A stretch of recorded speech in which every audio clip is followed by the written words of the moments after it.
My cousin Tyler and I used to have sleepovers all the time when we were kids. Always at his house though, because he had the cool house. Back then, before cell phones and modern video games, kids actually used to do normal kid things, like for example, we both loved to play hide and seek at night. One time when we were 9, both our parents were going out for a night in Atlantic City, so they had my other cousin, Tyler's older brother Joe, keep watch on us. An hour into the night, however, Joe told both of us he was going out and not to tell Mom. Tyler and Joe would commonly do this because it mutually benefited them. Tyler loved having the house to himself and Joe hated staying home all night. By the time he left, it was already a little later in the night, like 9 o'clock.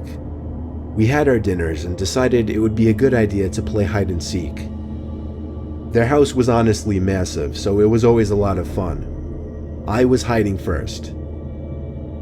We started in the basement where Tyler would count. We had a rule that we couldn't use any house lights, only flashlights.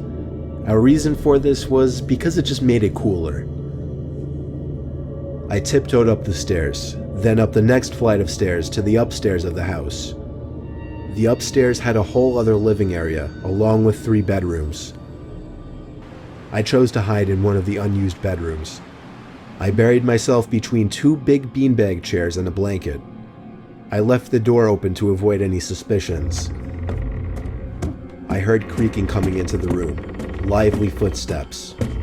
Tyler was now moving around the carpeted room. I could hear him. He went over to the closet and opened it. Then he opened the second closet.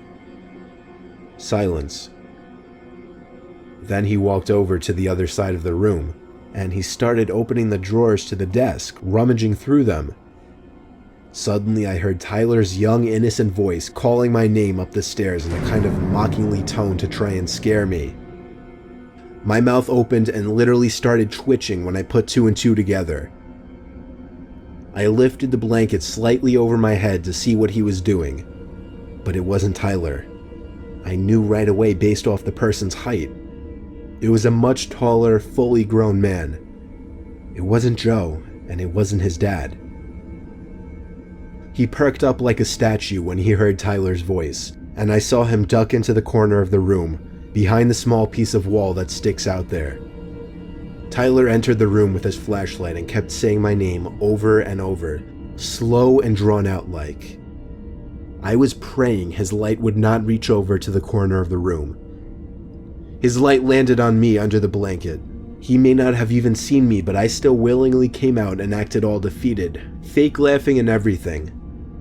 I told him he won, put my arm around his back, and started nudging him out of the room.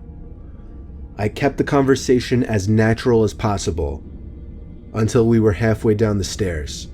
That's when I dropped the bomb and told him there was someone in there with me and nudged him to run outside.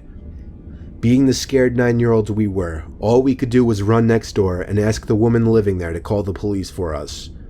She did without hesitation. I still remember the scene vividly, of the cops pulling up, running into the house, and 5 minutes later ushering a guy out in cuffs. It was a great feeling, even as a 9-year-old.